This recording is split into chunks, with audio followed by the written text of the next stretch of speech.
नमस्कार. मी शुएब चौधरी, एमआयएमचा एक कार्यकर्ता किंवा एमआयएम युवक कार्याध्यक्ष, सोलापूर शहर.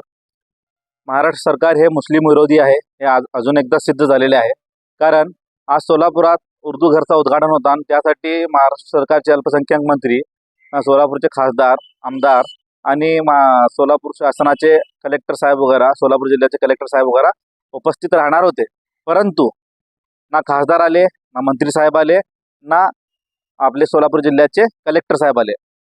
तर सोलापूर किंवा पूर्ण महाराष्ट्राच्या मुस्लिमांबद्दल सरकारच्या मनामध्ये एवढा द्वेष का, किंवा एवढा दुय्यम दर्जाची वागणूक का? अजून याचा एक उत्तम उदाहरण म्हणजे माझ्या हातात एक अर्ज आहे. मी या मंत्री साहेबांना देण्यासाठी आलो होतो. ॲक्च्युली महाराष्ट्र सरकारतर्फे मौलाना महामंडळ चालवला जातो.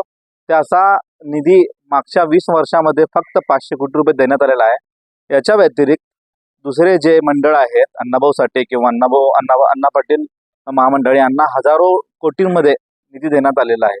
अजून त्यांना जे निधी देतो ते विनव्याजी आणि विना हमी म्हणजे विना गॅरंटर, आणि मौलाना आझादचा जे निधी वितरित केला जातो त्याला गॅरंटर पण लागतो, अजून त्याला सबसिडी नाही, अजून त्याला व्याजही आहे. हे मुस्लिमांवर होणारा अन्याय आहे आणि सरकारतर्फे केला जाणारा दुजाभाव आहे.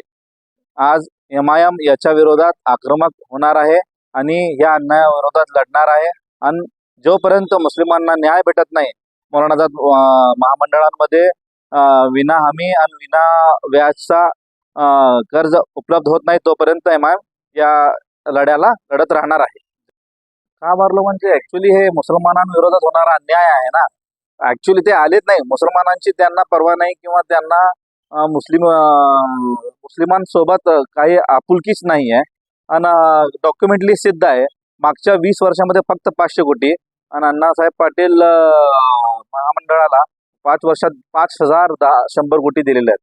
आणि त्यांना विना हमी विना व्याज, आणि आम्हाला हमी पण आणि व्याज पण. तर कोण येणार आहे यांच्यासोबत या महामंडळाकडे पैसे मागायला?